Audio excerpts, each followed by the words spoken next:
Sometimes an Air Force needs more than just a tune-up for its airplanes. It needs a full-blown makeover. Imagine what would happen if America just never stopped using the P-51. Would it be a practical modern fighter aircraft? I don't personally think so. Almost every time this is tried, except for our Lord and Savior the B-52 Stratofortress, it typically results in a messy attempt that falls short because technology and design needs to evolve. You can't expect a Yak-3 to suddenly haul heavy GBUs, any more than the F-4 Phantom can turn into a magical fuel-sipping miracle plane. Nor can the F-104 Starfighter be magically transformed into an actually good aircraft, despite how many times Italy's gonna try it. And apparently myself as well. Now, let's talk about my fictional country I use as an excuse to design stupid airplanes, the UFB. Not exactly renowned for their forward-thinking innovation, they've decided to keep reworking the same exact plane over and over. Be it to cut costs, or maybe just because they're bored and have some spare money to spend with their multi-trillion-dollar defense budget. The UFB, my fictional nation named after my cat, is world-renowned for spending money on stupid things, and this fits the bill perfectly. In this video, I'm going to walk you through a radical, unique, and hopefully somewhat logical 40-year evolution of just one aircraft. We'll journey from this to that, all without completely overhauling the original airframe. Unfortunately, the fighter plane economy is sort of in shambles right now, and I have absolutely zero 3D models of fighter planes at my disposal, so I'm about to spend this entire video not just constructing a World War II era warbird from scratch, but also mutating it into some kind of modern abomination that would probably make aircraft engineers wake up in a cold sweat. And we'll be doing it all in everyone's favorite abandonware, Flyout. Besides the dev disappearing and the game getting review bombed as a result, it's still the best aviation simulator we really have to work with. The freeform editor is far more advanced than, let's say, KSP, and more closely resembles actual 3D editing software. On top of that, procedural wings and fully customizable engines means I can fine-tune every aspect of the build. From the compression ratio of the turbine to my specific inputs of the control surfaces, I don't think I'd be able to do this in any other game. But for those of you who haven't seen it before, I might have my reservations against buying it. While most games have a learning curve, or a learning cliff in some cases, Flyout has more of a learning brick wall that's covered in gasoline, surrounded by flamethrowers. But if you can learn Flyout, you can make some really awesome and really cursed builds. And what can you do with those builds, you might be asking? Well, just about nothing. You can fly them, you can fly them some more, and then you can shoot at an AI target and crash into the ground and uninstall the game to go play more War Thunder and hope that the game gets an update in the next year. Chances are none of you have the 90 hours a day required to build for Flyout. From the totally, definitely 100% bug-free environment, to editing individual vertices, these models take a lot of time. So for you guys, I'm not just going to be building one aircraft, but two different evolutionary upgrades of the same aircraft from World War II to nearly modern. And the whole time, I'll make sure to document the absolutely insane amount of time I spent on these vehicles. And talk a little bit about the painful, gut-wrenching, and coffee-induced frenzy to build you guys the best fictional aircraft for YouTube. Behold, the aircraft of Theseus, introducing the GT-43 Hippogriff.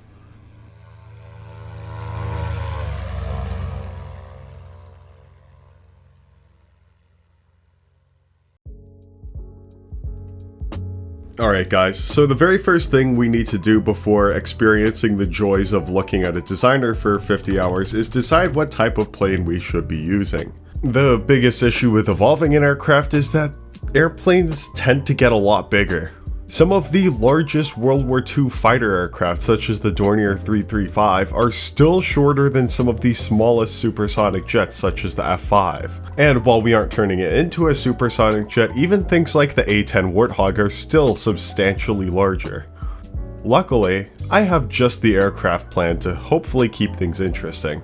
This absolute unit of an aircraft we're going to be building was designed for a 1945 ultra-heavy fighter program in the UFB known as Project Hippogriff, which was designed as a response to the Slandus Islands War. Despite never actually setting foot on the island, all of our Truthful state-run media claims that we won the war by deterring all hostile forces. Project Hippogriff had a few initial requirements. The near conflict from my last video led the UFB Ministry of Defense to put out a requirement to build the fastest, highest altitude interceptor the world had ever seen.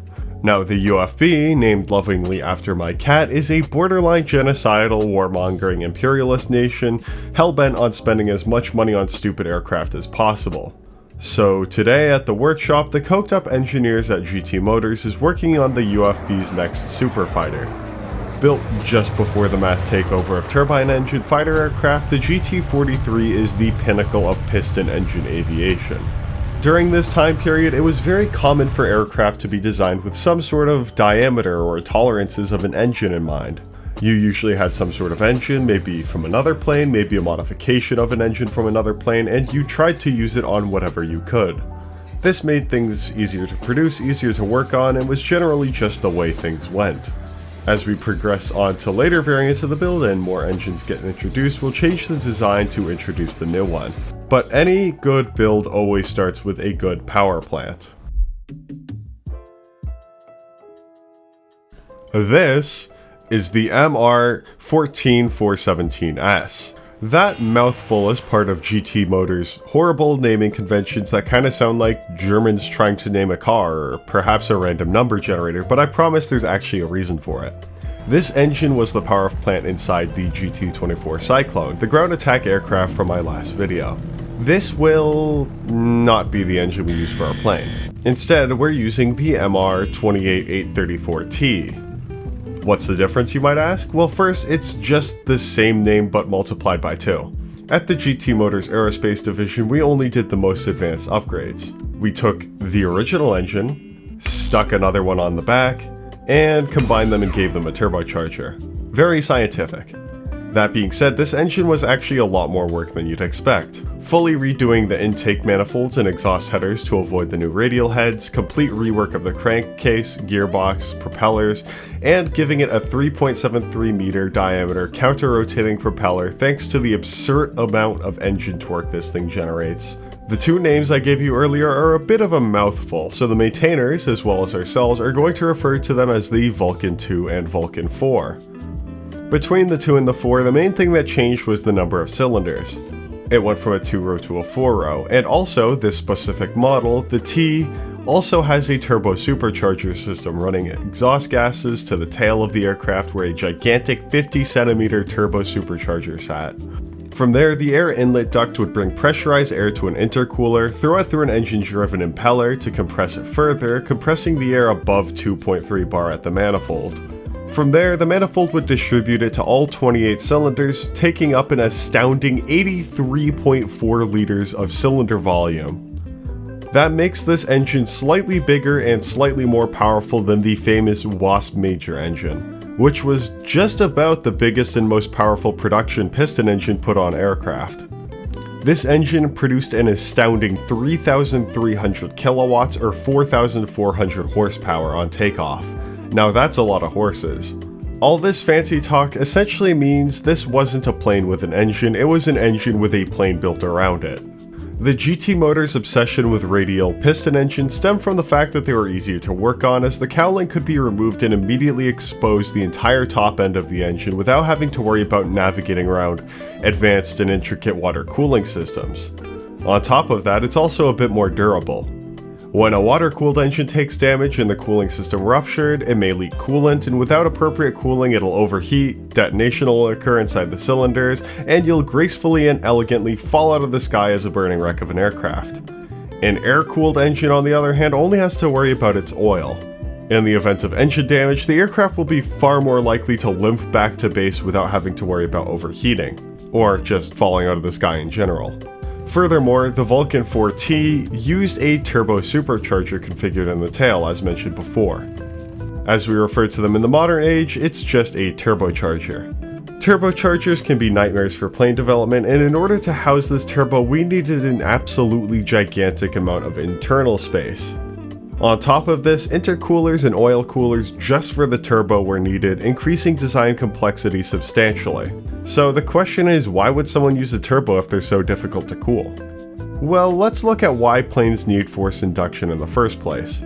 Take this plane for example. At sea level, with a plane with a naturally aspirated engine, everything is typically pretty fine.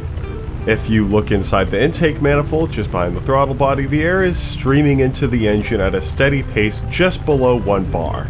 It's slightly below atmospheric pressure due to the vacuum of the engine itself. Now, if we take that same plane and place it at 30,000 feet or about 9,000 meters, that same intake manifold is sitting at below 0.3 bar. In other words, the engine is getting less than 1/3 of the air it does at sea level. Since the plane is already struggling to fly at this altitude thanks to the thin air, having such low engine power makes flying high and flying fast a near impossibility. One such modification to help this is forced induction. By using a little bit of that engine power to turn a compressor blade, we can force air into a more compressed state, gaining back that nice 1 bar intake manifold, meaning this engine is getting just as much power as it would at sea level. However, if we were to just dive back down to sea level like this, the manifold would capture 3.5 bar of pressure inside it. This is way too much for the engine. Knocking, pinging, detonation, overheating, and overstressing the engine components is just the start of it. So instead, at sea level, the throttle body and intake manifold throw out all the extra air it doesn't need, maintaining a steady, let's just say 1.5 bar, for a little bit of extra power without overstressing the engine. Now, earlier I mentioned that a supercharger takes some engine power to compress all this air. The more air it compresses, the more engine power it takes. So at these lower altitudes where the manifold is throwing away a majority of the boost the supercharger is making, the aircraft's top speed is actually slower than it is at altitude.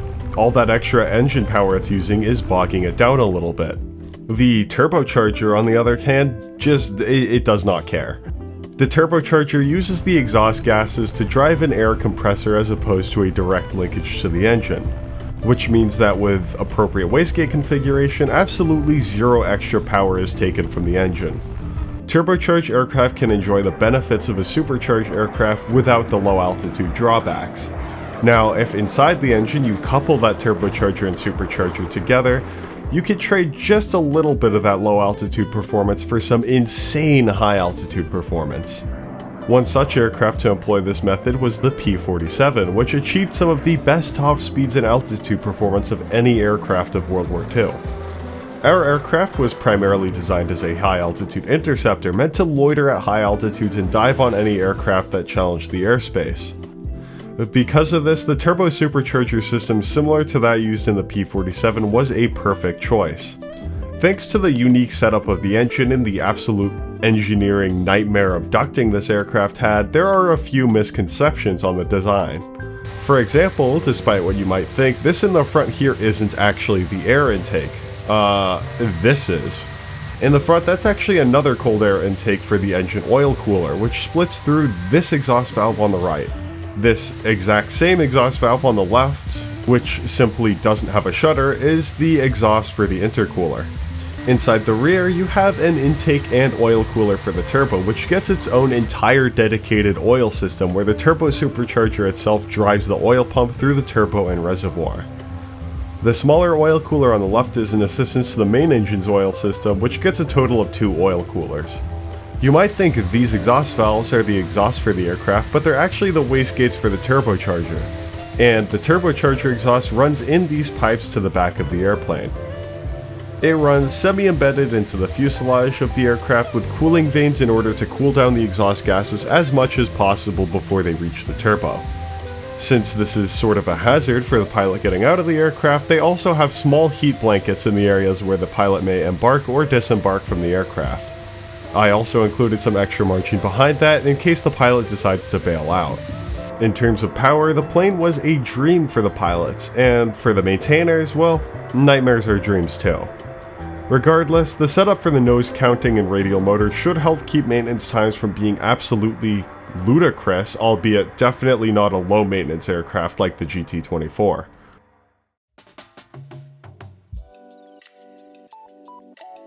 The airframe of the GT-43 Hippogriff was the most important part of this challenge.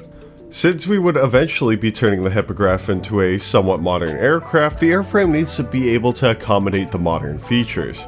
In other words, this means the Hippogriff would be big, stretching back over 12 meters and weighing in at over 6 tons dry. The Hippogriff was easily the biggest World War II fighter aircraft I had ever made. To accommodate the fuel, turbocharger, quadro-radial, and gigantic oil reserve by the engine, it sorta needed to be big anyways. The airframe itself was somewhat inspired by larger late war fighter aircraft such as the XP-72 and TA-152, although neither plane was a direct result of any of the design choices I made besides the canopy. I got to spend all my time having tons of fun and loving life modeling internal ribs and spars and longerons just so that way this challenge actually made sense. You see, the internal frame of the aircraft could not be significantly altered. Weld points for wings or engines or maybe even a rib or two could be changed, but the airframe itself needed to stay. I can bolt whatever conformal fuel tank or change the wing structure of the Hippogriff, but as long as the internal airframe remained, I would consider it the same aircraft.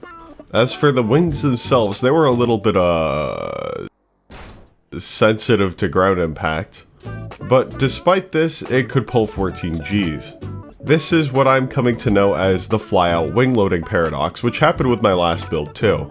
You have to be able to make your wings strong enough to be able to handle their own weight on the ground, which coincidentally also means it can usually pull 30 Gs and not rip the wings off. Yeah, not entirely sure what the logic behind that is, other than maybe the initial bump and rebound of the wings causing the force to go over some arbitrary force limit. But regardless, with all the internal fuel tanks, framing, control surfaces, guns, all that very fun and interesting stuff to model that I am spending genuine hours of my life on for a 2-second clip of a YouTube video, it was finally time to move on to the cockpit.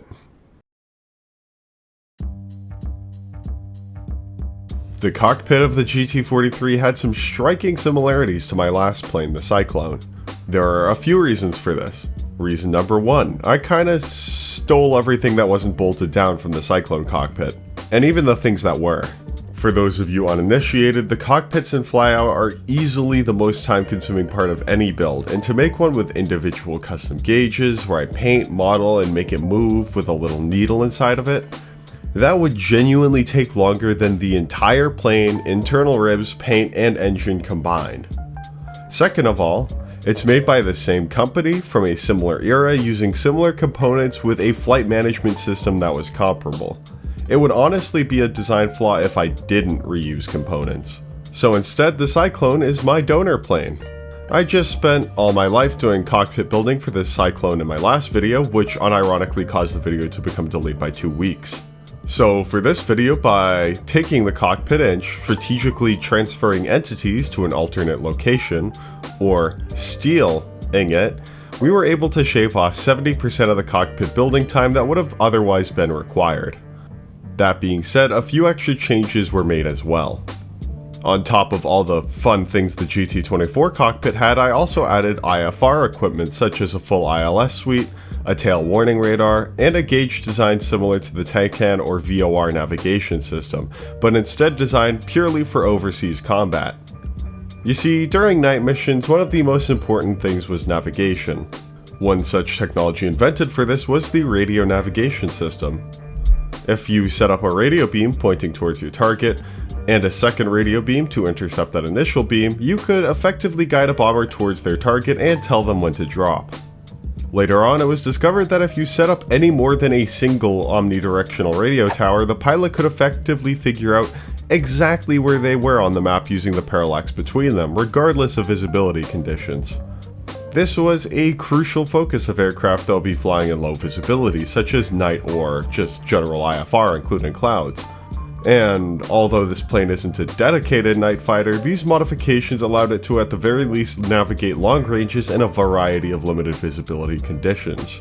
With all that stuff, some new and helpful cockpit graphs, and a tail warning radar light, it was finally time to move on to the weathering. In terms of weathering, I was a little bit subtle compared to my previous builds. I figured since this thing was meant to be one of the most high-tech, high-altitude fighter aircraft, it wouldn't be as absolutely sandblasted as my previous 2 aircraft. To do all this stuff, I also made my own custom variable length rivet textures and panel textures. You can download them after this video releases if you want to build them yourself. They'll be on my Discord server as well as the Flyout Discord server. So after a light, insignificant 45 hours of building this aircraft, it was finally time to fly out.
So, how powerful is the Hippogriff exactly?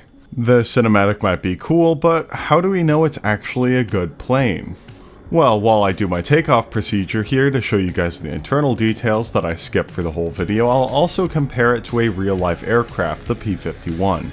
This iconic American World War II plane entered service in about 1943, meaning that in terms of aviation technology, it is only a few years behind the Hippogriff, but it is also substantially lower cost.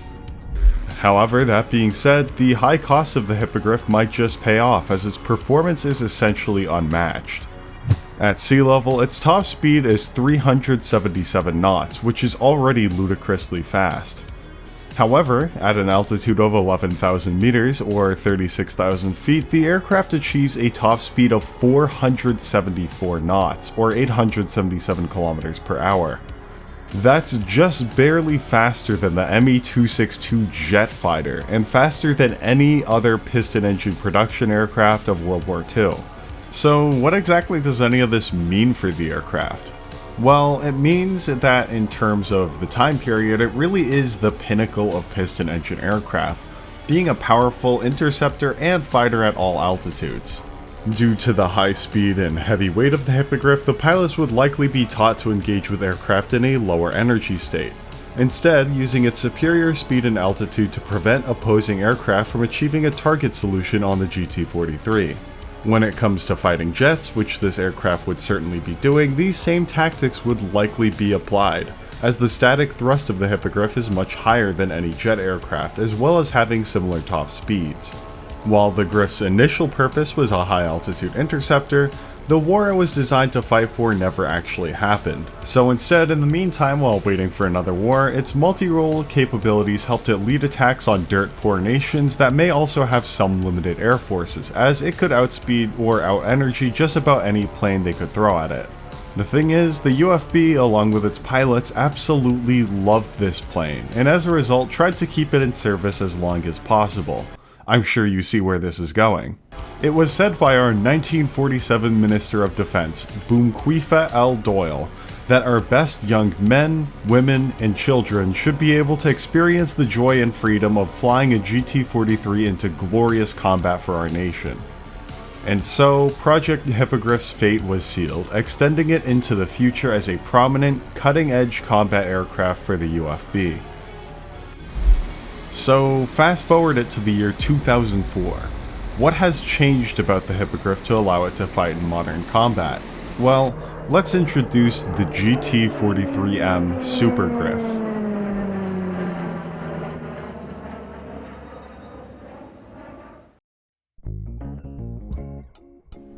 Now, we could just build the plane for a dedicated counterinsurgency role, relinquishing its capability to low-intensity strike missions against anti-UFB terrorists. But you see, that would actually be kind of smart, which the UFB isn't.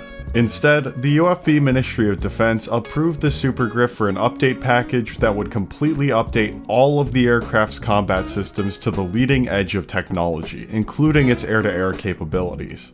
So, lighter, faster, better performing, and more adaptable to a whole variety of combat scenarios. How are we going to do that? So, we start with the engines like every other build I do. The old 83-liter Vulcan 4 engine, while impressive and very large, was a bit dated by the time 2004 rolled around. Instead, I started working on this. The TS-20 was a leading turboshaft motor for the UFB with an ultra-low inlet diameter of only 20 centimeters. The efficient, high-temperature combustors and low core diameter helped make these engines incredibly efficient, each one putting out just over 2,200 horsepower despite their low size and weight. The Super Griff would use two of these engines, which drives power to a central gearbox. Despite putting out more horsepower than the original, these twin turbo shafts were nearly 2 tons lighter than the Vulcan 4, meaning we had to redesign the aircraft's CG and remove the balancing mass from the tail. This also mandates an updated airframe, so after stripping all of the paint off the old model and removing the intercoolers and oil coolers, we redesigned the nose and front firewall to incorporate the twin turbine configuration. As we were attempting to make this plane a little bit easier to maintain than its predecessor, the turboshaft engines were mounted with accessibility in mind, meaning the entire nose cowling could be removed to gain quick access to them, and the auxiliary drives mounted radially to the turbine were all facing outwards, so you could have quick access to those too. The turbines themselves were single-spool variable stator turboshaft engines with a 10-stage axial compressor and a multi-stage turbine, 2 stages for the compressors and the remaining stages from a separate spool driving mechanical power to the gearbox in the front. All these fancy words essentially means that we have turbines that are hard to stall and generate a lot of extra power. And because of this, we needed a slightly larger propeller which spun at a higher RPM, and thanks to the removal of the absolutely massive induction system, we also had room for more fuel and more range. Overall, these new turbine engines just about improved every single part of the aircraft's flight performance. Lighter, more fuel, more power, all at the slight cost of reduced altitude performance from the original engines, and therefore probably a lower top speed at those very high altitudes. But I guess we'll see at the end of the video. And now for the fun part, the weapons. The new Super Griff had quite a few improvements to the airframe to support the new weapon systems. As mentioned before, more powerful engines with improved propellers, as well as longer, higher aspect wings with washout wingtips and leading edge slats towards the tips of the wings helped shoulder the heavy payloads this thing was bound to carry. As we needed air-to-air and highly accurate air-to-ground systems, we needed the tools for the job, starting off with a radar bucket on the right wing. Besides stealing the look of the night fighter variant of the F6F, this radar bucket carried a lightweight, compact ASA radar developed for a whole variety of light combat aircraft. While it does not have any physical characteristics, save from the low-poly model I shoved into the radome, we can assume this radar would take on a similar role to the lightweight Phantom Strike radar developed by Raytheon. The multi-mode scanned array would be capable of targeting airborne vehicles and any ground vehicles such as convoys. On the other wing, to offset the weight of the radar, was an electro-optical targeting system with a full 360-degree swivel radius. This can help visually identify surface targets and communicate with laser or GPS munitions to strike those targets. A second guy, also known as the dedicated beer fetcher, was in the back, which helped operate the EOTS and radar systems on the aircraft. As for the weapons, the Super Griff could carry a wide variety of weapons. The guns were removed to fit the targeting systems, but now instead of 2 pylons, the Super Griff could carry 1 heavyweight centerline pylon and up to 6 wing-mounted pylons. For the aircraft, as well as for whoever wants to fly it, I also built special ordnance just for the aircraft. Loadout number 1 contained 4 GPS-guided glide bombs, similar in size and capacity to the GPU-39. Also included was 2 ACM-7M air-to-air missiles, unguided rockets, and 8 laser-guided ATGMs. This is a rather versatile air-to-ground loadout with standoff munitions for when you might be concerned about AA systems in the area. Loadout number 2 was the air-to-air loadout, complete with 2 medium-range active radar-guided missiles, 4 IR-seeking missiles, as well as a centerline drop tank and pylon-mounted radar jammers. This loadout was dedicated to going toe-to-toe with actual fighter jets, which admittedly probably wouldn't go too well due to the low speed of the Super Griff, but regardless it was cool to see. Loadout number 3 was the funniest loadout by far. Carrying 2 armor-piercing 25mm Gatling guns, this loadout was an absolute master of putting lead downrange as fast as possible. Good if there's no threat of AA and you need to saturate an area for low cost. As for the defensive side of things, countermeasures were integrated beneath the radar bucket and cooling vanes were put into the turbine exhaust in order to reduce heat signature. On top of that, the old tail warning radar was replaced with a 360-degree field of view missile approach warning system, letting pilots know when IR missiles were approaching their aircraft on top of the radar warning suite. Otherwise, with a fresh coat of paint, full custom glass cockpit interiors with dumb TikTok brain rot on some of the MFDs, and 3 complete air-to-air, air-to-ground, or just gun loadouts, we were ready to fly.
Now, probably at least a few of you patient viewers are probably curious as to how the Super Griff flies, and how it stacks up to its World War II counterpart. Assuming it's clean, as in with no armament, the Super Griff is faster, better climbing, and has a faster instantaneous and sustained turn rate at sea level. At altitude, however, that power advantage does sorta go away, leading to a lower top speed and climb rate than the Hippogriff. That being said though, the turboprops on the Super Griff meant that it sort of had the exact same top speed regardless of altitude. The carry capacity and loiter time of the new Super Griff was completely unparalleled. Capable of carrying over 5 times the ordnance over double the range, the new Super Griff had a loiter time of up to 5 hours even at maximum capacity. In ideal conditions with limited armaments, that loiter time can increase up to 9 hours. The Super Griff was also the first plane where I took name suggestions for the pilot and co-pilot, giving custom names and callsign requests to my friends. This is probably a mistake, but if you want to name any pilots and co-pilots in my future builds, I am leaving that decision open to the top voted results in my Discord server.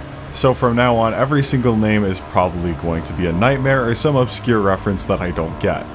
Anyways, the only problem I really had with the Super Griff is that about half of its armaments just straight up don't work. Unfortunately, the weapons in Flyout leave a lot to be desired, and without mods it's impossible to make most of them work. However, that being said, since the developer of the game is sort of MIA at the moment, I wanted to ask, how do you guys feel about using mods to build my aircraft? So far, I haven't used any mods because I fear people won't be able to download my aircraft if they use modded components such as LUA scripting. However, with mods, I could do much more with my aircraft. Some examples of this include VTOL systems, custom fully working weapons for all of my aircraft, more advanced fly-by-wire, better optimization. The possibilities really are endless. In the description for this video, I'll make a link for the poll on using mods such as custom weapons and LUA mods for Flyout. Anyways, that's about everything. Thanks for watching. Until next time, see ya!